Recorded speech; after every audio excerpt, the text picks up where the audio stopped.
ನಾವು ಪ್ರಾಧಿಕಾರದ ಬಡಾವಣೆಯನ್ನು ನಕ್ಷೆ ಅನುಮೋದನೆಗೊಂಡಂತೆ ನಾವು ಪ್ರಾರಂಭ ಮಾಡೋಕ್ಕೆ ಶುರು ಮಾಡಿದ ಮೇಲೆ ಅಲ್ಲಿ ನಮ್ಮ ಮೇಲೆ ನಾವು ಏನು ಬಡಾವಣೆ ರಚನೆ ಮಾಡೋಕ್ಕೆ ಹೊರಟಿದ್ವೋ ನಾವು ರಚನೆ ಮಾಡೋಕ್ಕೆ ಹೊರಟಿದ ಮೇಲೆ outer peripheral ring road ORR ನಮ್ಮ ಮೇಲೆ ನಮ್ಮ ಬಡಾವಣೆಯ ಮೇಲೆ ಹಾದು ಹೋಗುವಂಥ ಜಸ್ಟ್ ಟೆಂಪರರಿ 2013ರಲ್ಲಾಗಲಿ 2015ರಲ್ಲಾಗಿ ORR ಕನ್ಫರ್ಮ್ ಆಗಿರಲಿಲ್ಲ. ಕನ್ಫರ್ಮ್ ಆದದ್ದು ಹೊಸ CDP 2016ರಲ್ಲಿ ಬಂದಾಗ 2013ರಲ್ಲಿ ಅದು ತಾತ್ಕಾಲಿಕವಾಗಿ ಗುರುತೇನು ಮಾಡಿದ್ರು ಔಟರ್ ಪೆರಿಫೆರಲ್ ರಿಂಗ್ ರೋಡು ಅದು ನಮ್ಮ ಮೇಲೆ 13 ಎಕರೆ 27 ಗುಂಟೆ ಹಾದೋಗಿತ್ತು. ನಾನೊಬ್ಬ ಬೇರೆ ರೀತಿ ಯೋಚನೆ ಮಾಡೋದಾಗಿದ್ದರೆ ಆ 13 ಎಕರೆ 27 ಗುಂಟೆ ಸಂಬಂಧಪಟ್ಟ ಸರ್ವೆ ನಂಬರ್ಗಳನ್ನ ಈ ಪ್ಲ್ಯಾನಿಂದ ಹೊರಗಿಟ್ಟು ಮಿಕ್ಕದ್ದಕ್ಕೆ ಪ್ಲ್ಯಾನ್ ತಗೊಳ್ಳೋಷ್ಟು ನನಗೆ ಕೌಶಲ್ಯನೂ ಇತ್ತು, ಬುದ್ಧಿವಂತಿಕೆನೂ ಇತ್ತು. ಆದರೆ ಒಬ್ಬ ಮೈಸೂರಿಗ ನಾನು ಮೈಸೂರಿನ ಅಭಿವೃದ್ಧಿಯಲ್ಲಿ ನನ್ನ ಪಾತ್ರ ಇರಬೇಕು ಅಂತ ಸದಾಕಾಲ ನಂಬಿಕೆ ಇಟ್ಟವನು, ಸದಾಕಾಲ ಆ ಬೆಳವಣಿಗೆಗೆ ಪೂರಕವಾಗಿ ನಾನಿರಬೇಕು ಅನ್ನೋಂಥ ಚಿಂತೆ ಇಟ್ಟು ಆ 13 ಎಕರೆ 27 ಗುಂಟೆನ ಈ ಪ್ರಾಧಿಕಾರದ ORRಗೆ ಸೇರುವಂಥ ಜಾಗವನ್ನು ಸೇರಿ ನಕ್ಷೆಯನ್ನು ಅನುಮೋದಿಸ್ಕೊಂಡ್ವಿ. ಅದಾದ ನಂತರ ಆ 30% ಬಿಡುಗಡೆ ಆಗಿರೋದು 848 ಸೈಟನ್ನು ಒಮ್ಮೆನೇ ಒಂದೇ ದಿವಸಕ್ಕೆ ಬಿಡುಗಡೆ ಆದರು ಅನ್ನೋಂಥ ಸುದ್ದಿಗಳು ಬಂದಿರತಕ್ಕಂಥದ್ದಕ್ಕೆ ತಾಂತ್ರಿಕ ವರದಿ ಅದೇ ನೀವು ಯಾರು ಕಮಿಷನರು ಲೆಟರ್ ಮೇಲೆ ಹೇಳ್ತಾ ಇದ್ದೀರೋ ಅದಕ್ಕೆ ಸಂಬಂಧಪಟ್ಟಂಗೆ 2 ವಿಚಾರಗಳನ್ನ ನಿಮ್ಮ ಗಮನಕ್ಕೆ ತರಬೇಕಾಗತ್ತೆ. ಯಾವ ಕಮಿಷನರು ಇವತ್ತು ರಾದ್ಧಾಂತಕ್ಕೆ ಕಾರಣ ಆಗಿದ್ದಾರೋ ಆ ಮೂಲ ಪುರುಷ ಏನು ತಾವು ಸರ್ಕಾರಕ್ಕೆ ಏನು ಲೆಟರ್ ಕಳಿಸಿದ್ರು ಅನ್ನೋದು ಇಲ್ಲಿದೆ. ಎರಡನೇದು ಅವರು ವರದಿ ಮೇಲೆ ತಾಂತ್ರಿಕ ಇಲಾಖೆಯವರು ಬಂದುಕೊಟ್ಟಂಥ ವರದಿಯೂ ಕೂಡ ನಿಮ್ಮ ಮುಂದೆ ಪ್ರಸ್ತುತಪಡಿಸೋಕ್ಕೆ ನಾನು ಇಚ್ಛೆ ಪಡ್ತೀನಿ ಬಂಧುಗಳೇ. ತಾಂತ್ರಿಕ ಸಮಿತಿಯ ವರದಿಯನ್ನು ನಿಮ್ಮ ಮುಂದೆ ಹೇಳಿಕ್ಕೆ ಇಚ್ಛೆ ಪಡ್ತೀನಿ.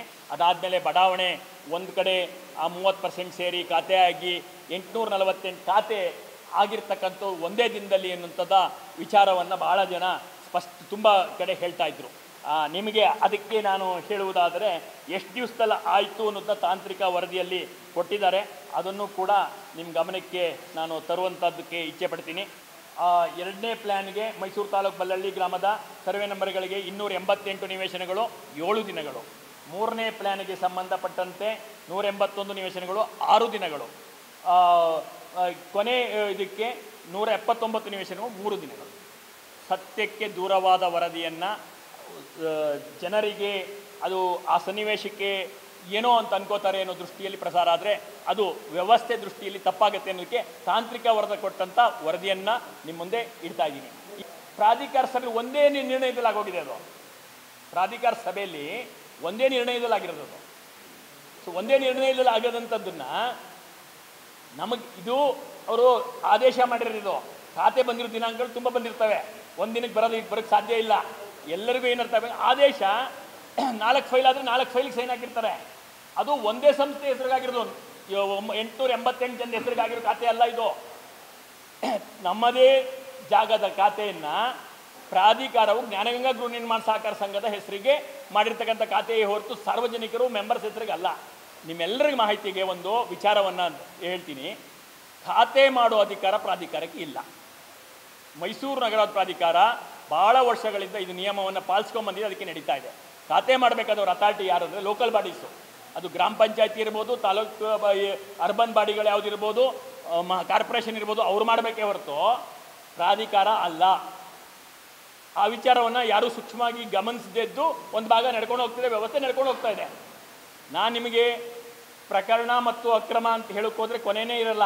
ಇದು ಪ್ರಕರಣ, ಅದನ್ನು ಅಕ್ರಮ ಅಂತ ಹೇಳ್ತಾ ಹೋದರೆ ನನ್ನ ಮೆಂಬರ್ಸಿಗೆ ಗೊಂದಲಾಗಬೇಕಿತ್ತು. ನಿಜ ಹೇಳೋದಾದರೆ ಅವರು ನನ್ನ ಆಫೀಸಿಗೆ ನಾನು ಬಂದು ಮುತ್ತಿಗೆ ಹಾಕಬೇಕಿತ್ತು.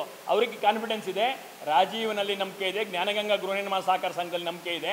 ಅವರು ಹಿಡಿದ ಕೆಲಸವನ್ನು ಮುಗಿಸ್ಕೊಟ್ಟಿದ್ದಾರೆ. 7500 ಸದಸ್ಯರಲ್ಲಿ 6200 ಜನ ಸದಸ್ಯರಿಗೆ ಇಲ್ಲಿವರೆಗೆ ನಿವೇಶನ ಕೊಟ್ಟಿದ್ದಾರೆ ಅನ್ನೋ ನಂಬಿಕೆ ಕಾರಣಕ್ಕಾಗಿ ಅವರು ನನ್ನ ಜೊತೆಗಿದ್ದಾರೆ. ಅದು ನನ್ನ ಬಹುಮುಖ್ಯವಾದಂಥ ಇಂಪಾರ್ಟೆಂಟ್ ವಿಚಾರ. ಅದ್ರ ಜೊತೆಗೂ ಸಾರ್ವಜನಿಕರಿಗೆ ತಪ್ಪು ಸಂದೇಶ ಹೋಗಬಾರ್ದು ಅನ್ನೋಕ್ಕಾಗಿ ಈ ಪತ್ರಿಕಾಗೋಷ್ಠಿಯಲ್ಲಿ ಎಲ್ಲ ವಿವರಗಳನ್ನ ಕೊಡ್ತಾ ಇದ್ದೀನಿ.